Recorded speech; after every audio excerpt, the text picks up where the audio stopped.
Morning children, how are you. आप सभी लोग अच्छे होंगे। मैं विमल किशोर पाठक ARP अंग्रेजी मल्लावा से फिर हाजिर हूं आप लोगों के सामने एक नए वीडियो के साथ। सबसे पहले आप लोग हमारे YouTube चैनल थोड़ी मस्ती थोड़ी पढ़ाई को सब्सक्राइब और लाइक अवश्य कर रहे हैं। प्यारे बच्चों, आज हम आपको एक नए कंटेंट, एक नई चीज के बारे में बताएंगे, वो है टेंस। सभी बच्चे जब हम किसी भी भाषा को सीख रहे होते हैं तो उसमें 4 कौशल होते हैं। किसी भी भाषा को सीखने में 4 कौशल का प्रयोग किया जाता है। वो 4 कौशल हैं LSRW, यानी listening, speaking, reading and writing. 4 skills हैं। इसमें 2 प्राइमरी स्किल्स हैं, लिसनिंग और स्पीकिंग। ये 2 स्किल्स प्राइमरी स्किल्स होते हैं और रीडिंग एंड राइटिंग ये 2 सेकेंडरी स्किल हैं। इनके माध्यम से हम लिखना और पढ़ना जानते हैं। तो आज हम चर्चा करेंगे सेकेंडरी स्किल्स पर, यानी जो द्वितीयक कौशल हैं उन पर हम चर्चा करेंगे। उन कौशलों में आता है हमारा, यानी आज का जो हमारा वीडियो है वो अपर प्राइमरी क्लासेस के लिए है। प्राइमरी क्लासेस को छोड़कर अपर प्राइमरी क्लासेस में, क्योंकि हमारे यहां अधिकता प्राय देखा गया है कि प्राइमरी लेवल में टेंसेस का प्रयोग नहीं किया जाता है। जब हम बच्चा हमारा कक्षा 6 में पहुंचता है, यानी 6, 7, 8 में पहुंचता है, तो टेंसेस की चर्चा की जाती है। आज हम आपको टेंस के बारे में बताएंगे, टेंस क्या होता है। आज हम टेंसेस का इंट्रोडक्शन सेशन लेकर आपके सामने आए हैं। आज हम टेंस के बारे में बताएंगे कि टेंस क्या होते हैं, कितने प्रकार के होते हैं और इनमें क्या क्या प्रयोग होता है। तो हम आइए बच्चों, ध्यान दें। देखो हमारे बोर्ड पे लिखा हुआ है टेंस। टेंस को हिंदी में कहते हैं काल। टेंस 3 प्रकार के होते हैं, यानी ये इनके काइंड्स जो हैं वो 3 हैं। एक तो प्रेजेंट, पास्ट और फ्यूचर। तो सबसे पहले हम बात करेंगे प्रेजेंट की। प्रेजेंट काल जो होता है, the action which is going on, जो कार्य इस समय चल रहा होता है उसको हम प्रेजेंट में लेते हैं। The action which is past, जो आर फिनिश्ड, जो काम या जो कार्य पूरा हो चुका है उसको हम पास्ट में रखते हैं। The action which will take place, जो काम आगे आने वाला है या जिस पर जो काम हम आगे करेंगे वो होता है फ्यूचर। अब देखिए, प्रेजेंट, पास्ट, फ्यूचर, हमने 3 काल बताए हैं, 3 टेंस बताए हैं। 3 टेंस के 4 पार्ट होते हैं प्रति टेंस के, यानी प्रेजेंट टेंस के 4 पार्ट, पास्ट टेंस के 4 पार्ट और फ्यूचर टेंस के 4 पार्ट होते हैं। तो सबसे पहले हम चर्चा करते हैं प्रेजेंट टेंस की। प्रेजेंट टेंस में फर्स्ट पार्ट है प्रेजेंट इंडेफिनिट टेंस। इसको हम मॉडर्न इंग्लिश में सिंपल प्रेजेंट भी कहते हैं। इसके अंतर्गत वर्क जो है, जो एक्शन है, वो रेगुलर होता है, काम चल रहा होता है। इस टेंस के अंतर्गत जो भी हमारे सेंटेंस आएंगे, जो भी वर्क आएगा, जो भी काम आएगा, वो सब रेगुलर होगा, यानी उस समय चल रहा होगा और वो बिल्कुल सत्य होगा, हम अपनी आंखों से देख रहे होते हैं। उसके बाद में सेकेंड है प्रेजेंट कंटीन्यूअस टेंस। दूसरा पार्ट है प्रेजेंट का प्रेजेंट कंटीन्यूअस टेंस। इसको हम प्रेजेंट प्रोग्रेसिव टेंस भी कहते हैं। मॉडर्न इंग्लिश में प्रेजेंट प्रोग्रेसिव टेंस भी कहते हैं। ओरिजिनल है प्रेजेंट कंटीन्यूअस टेंस। इसमें क्या होता है, the action is going on, काम जारी होता है, वर्क चल रहा होता है, अनवरत चल रहा होता है पीछे से। The work action which started in past, काम तो पहले से स्टार्ट हो चुका होता है, लेकिन जब हम देख रहे होते हैं काम हमारे समय चल रहा होता है, कंटिन्यू होता है। उसके बाद में हम बात करते हैं प्रेजेंट परफेक्ट टेंस। प्रेजेंट का तीसरा पार्ट है प्रेजेंट परफेक्ट टेंस। इसमें the action which is finished, यानी वर्क जो होता है, काम जो होता है, कोई भी कार्य होता है, वो पूरा हो चुका होता है, तो हम उसको रखते हैं प्रेजेंट परफेक्ट टेंस के अंतर्गत। फोर्थ पार्ट है इसका प्रेजेंट परफेक्ट कंटिन्यूअस टेंस। चौथे पार्ट में हम बात करते हैं प्रेजेंट परफेक्ट कंटिन्यूअस टेंस की। इसको मॉडर्न इंग्लिश में प्रेजेंट परफेक्ट प्रोग्रेसिव टेंस भी कहते हैं। इसमें the action which is started and going on with the point of time, यानी किसी समय को लेकर के यह टेंस चलता है। इस काल में हम जब चर्चा करते हैं तो एक्शन शुरू होता है, चल रहा होता है, लेकिन उसमें कोई टाइम दिया होता है, उस टाइम से पहले बाद में भी कार्य होते रहते हैं। इसके बाद में यह रहा आपका प्रेजेंट टेंस। अब हम चर्चा करते हैं पास्ट टेंस की। पास्ट टेंस में भी 4 पार्ट होते हैं। उसका पहला पार्ट है पास्ट इंडेफिनिट टेंस, इसे सिंपल पास्ट भी कहते हैं। ये भूतकाल का पास्ट टेंस है। इसमें वर्क जो है फिनिश्ड हो चुका होता है, काम पूरा हो चुका होता है, यानी कहते हैं पास्ट इंडेफिनिट टेंस। इस टेंस में वर्क इज स्टार्टेड, काम हो चुका हो, स्टार्ट हो चुका होता है, एंड फिनिश्ड, और हो भी रहा होता है या फिर वर्तमान में हो रहा होता है। हम चर्चा करते हैं पास्ट टेंस की। पास्ट टेंस में भी 4 पार्ट होते हैं। प्रथम पार्ट है इसका पास्ट इंडेफिनिट टेंस, इसको हम सिंपल पास्ट भी कहते हैं। और इसमें जो एक्शन होता है, action is happened but current, काम यानी वर्क जो पूरा हो चुका होता है, हैपेंड हो तो चुका होता है, लेकिन करंट अभी अभी। उसके बाद में हम बात करते हैं इसके दूसरे पार्ट की, वो है पास्ट कंटिन्यूअस टेंस। इसको हम पास्ट प्रोग्रेसिव टेंस भी कहते हैं, यानी an action which is happened but continue. Work कभी पूरा हो चुका होता है, पीछे हो रहा होता है, लेकिन कंटिन्यू होता है, यानी अनवरत चल रहा दिखता है। उसके बाद में हम इसके थर्ड पार्ट की बात करते हैं। पास्ट के थर्ड पार्ट में आता है past perfect tense. The action which is happened and also finished, वो काम जो हो भी चुका होता है और पूरा भी हो चुका होता है, उसमें हम पास्ट, उस वाक्य को या उस दृष्टांत को हम पास्ट परफेक्ट टेंस के अंतर्गत रखते हैं। नेक्स्ट है इसका पास्ट का जो चौथा पार्ट है, वो है past perfect continuous tense. The action which is happened and continue with the time, यानी जो दृष्टांत, जो कार्य, जो एक्शन इसके अंतर्गत रखे जाते हैं, उनमें काम तो पहले हो चुका होता है, यानी वो घटना हो चुकी होती है, लेकिन कंटिन्यू होती है, अनवरत चलती भी तो आपको हमको दिखती है, और लेकिन बाध्यता होती है समय के साथ में। उसके बाद में हम बात करते हैं फ्यूचर टेंस की। फ्यूचर टेंस ये भविष्य बताने वाला टेंस होता है, यानी जो काम अभी तक नहीं हुआ है, that the action which is yet to come, जो समय आगे आने वाला है, उस पर हम बात करते हैं, तो उसमें आता है फ्यूचर टेंस। फ्यूचर टेंस के भी 4 पार्ट होते हैं। जिस प्रकार से हमने प्रेजेंट के 4 पार्ट पढ़े, उसी प्रकार से पास्ट के 4 पार्ट होते हैं। नेक्स्ट फ्यूचर में भी हम 4 पार्ट होते हैं। पहला पार्ट है फ्यूचर इंडेफिनिट टेंस, जिसे हम सिंपल फ्यूचर कहते हैं। The action which will be take place, वो काम जो आगे होगा, उस पर हम फ्यूचर इंडेफिनिट के अंतर्गत रखते हैं।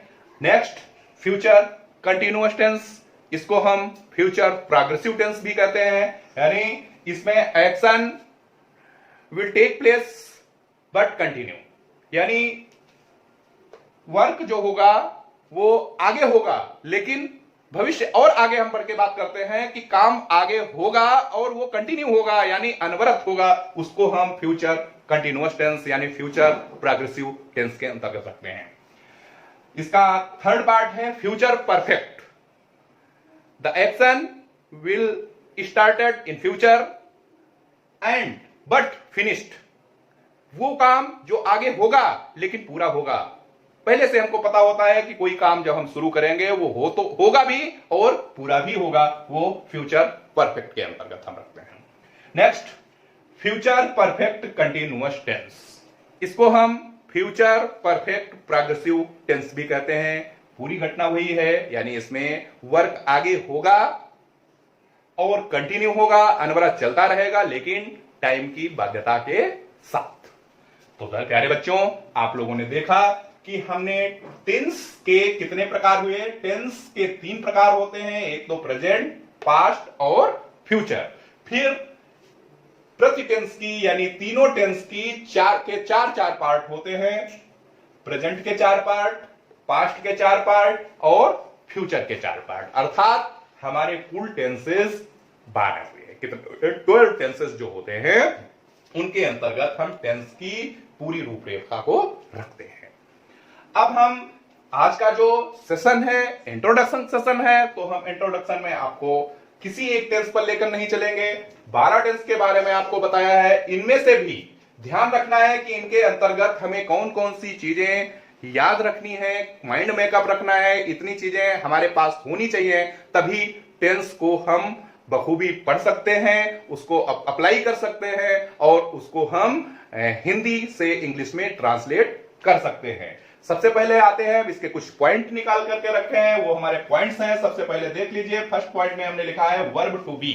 सभी बच्चे जान रहे होंगे कि वर्ब टू बी क्या होता है। आ जाता है कि ये बी की फॉर्म्स बताइए, बी के बारे में बताइए, बी क्या है, कौन सी वर्ब है। तो हम आपको बताएंगे बी जो है, आपने एक्सिलरी वर्ब्स अथवा सहायक क्रियाएं, हेल्पिंग वर्ब्स के बारे में पढ़ा होगा। तो ये वर्ब टू बी की जो फॉर्म्स हैं, उनका जो एक्सप्लेन है, उसमें आता है verb to be is, am, are, was, were. ये 5 फॉर्म होती है, बी के अंतर्गत रखी जाती है, इज, एम, आर और was, were.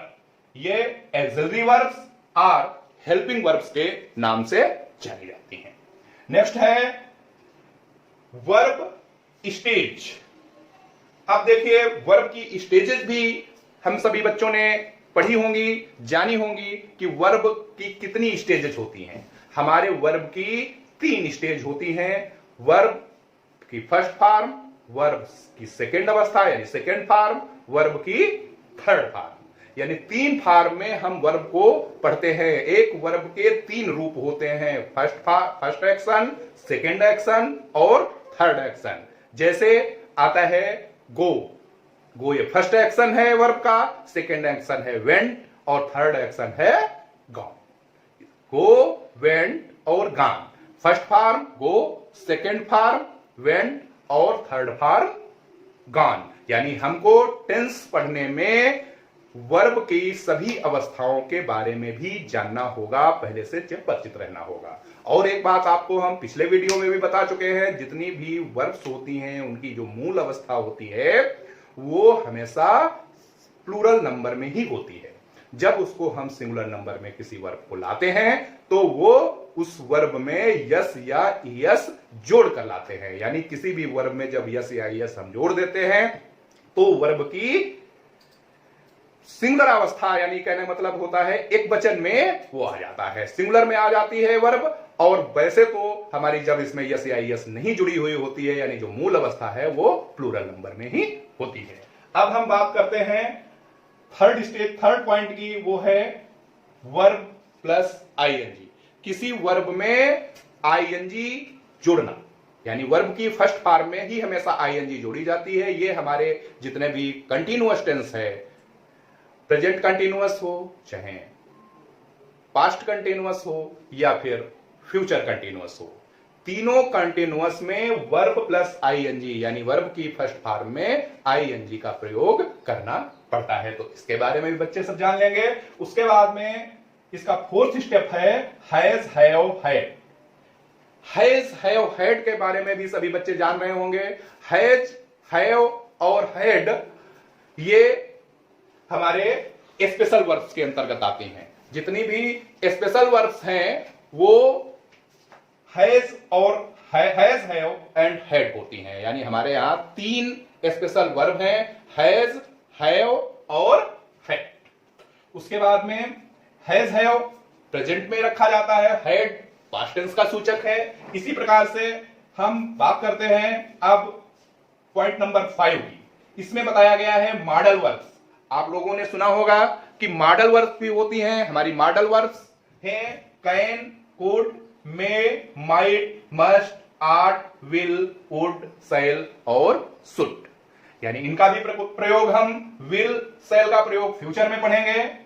Can, could, may, might, must और शुड, इनका भी प्रयोग हमें टेंस सीखने में करना पड़ेगा, इसलिए सभी बच्चे इसके बारे में भी बखूबी जान लें।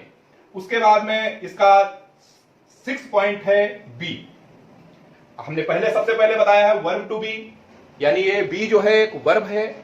वर्ब की जो पार्टिसिपल फॉर्म है, बी की जो पार्टिसिपल फॉर्म है वो है बीइंग। इसका भी प्रयोग हम जब इसके किसी भी टेंस के चौथी अवस्था में जाते हैं, यानी प्रेजेंट परफेक्ट कंटीन्यूअस टेंस हो या फिर पास्ट परफेक्ट कंटीन्यूअस टेंस हो या फिर फ्यूचर परफेक्ट कंटीन्यूअस टेंस हो, उसमें बीन का प्रयोग हमें करना होगा।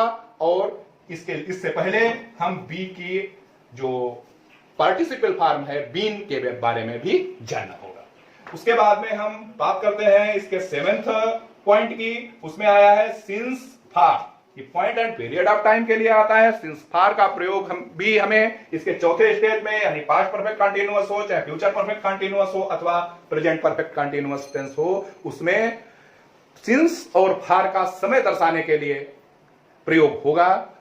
सिंस पॉइंट ऑफ टाइम के लिए होगा, जबकि फॉर पीरियड ऑफ टाइम के लिए होगा। यानी पॉइंट ऑफ टाइम निश्चित समय एंड पीरियड ऑफ टाइम अनिश्चित समय। यानी निश्चित समय के लिए हम सिंस का प्रयोग करेंगे और अनिश्चित समय के लिए फॉर का प्रयोग करेंगे। नेक्स्ट है इसके पॉइंट नंबर 8 में हमने लिखा है प्रोनाउंस।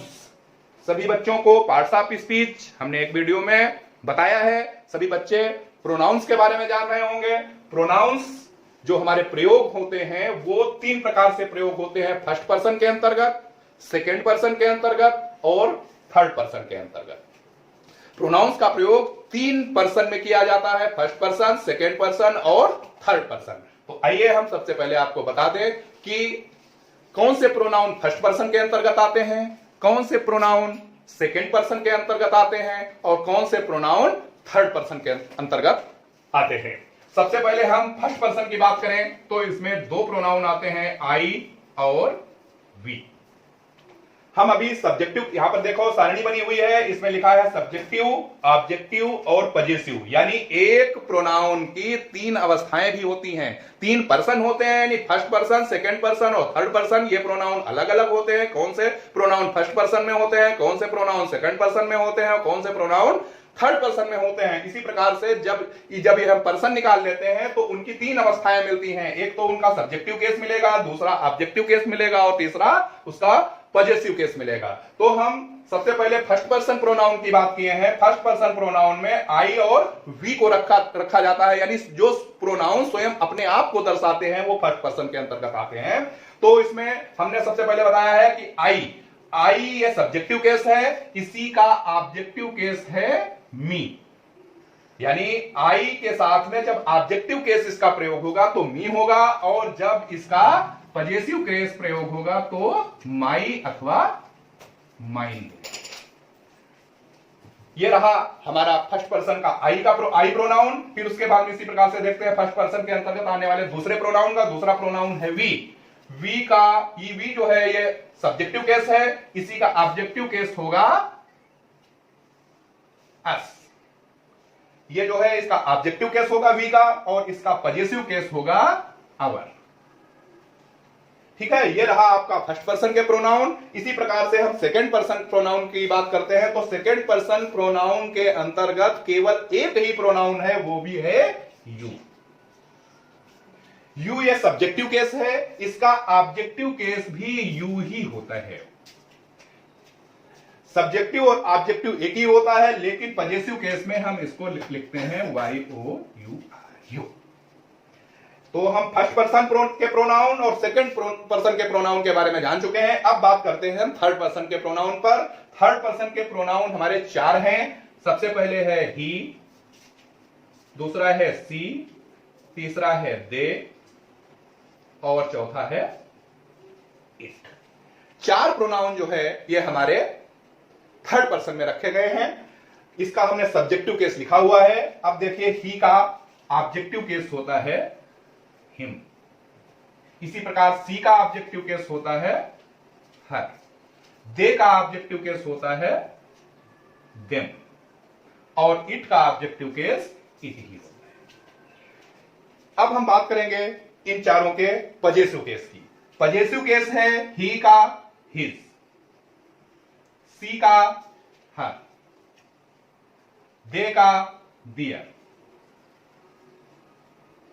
और इट का इट्स। समझ में आया?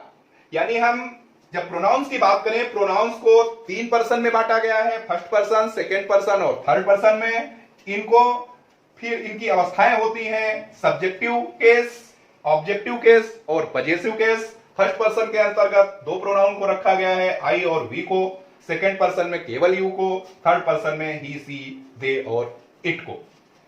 इस प्रकार से इनके ऑब्जेक्टिव केस होंगे, आई का मी, वी का अस, यू का यू, ही का हिम, सी का हर, दे का देम और इट का इट।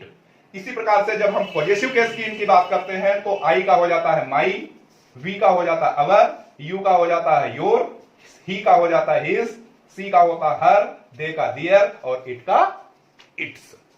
तो आज हम केवल इतनी ही बात करेंगे, यानी हमारा जो टेंस का इंट्रोडक्शन सेशन था आज हम पूरा करते हैं। अब अगले वीडियो में आपके सामने 12 टेंस हमने आपको बताए हैं, 12 टेंसेज हैं। तो हम सबसे प्रथम टेंस प्रेजेंट इंडेफिनिट टेंस अगले वीडियो में लेकर के आएंगे। तब तक आप लोग पूर्ण तैयारी कर लीजिए। हमारे जितने पॉइंट्स हैं, जितने प्रोनाउंस हैं, इनके बारे में सभी बच्चे हमारे पढ़ लेंगे और उसके बाद में अगले वीडियो में हम लेकर आते हैं प्रेजेंट इंडेफिनिट टेंस, जिसको हम सिंपल प्रेजेंट भी कहते हैं। इस पर पूरी चर्चा होगी। सभी टेंस की पहचान, टेंस क्या होता है, इस टेंस के अंतर्गत किन शब्दों को रखा जाता है, किन वाक्यों को रखा जाता है और वाक्य कितने प्रकार से इस टेंस को कितने वाक्यों में परिवर्तित किया जा सकता है।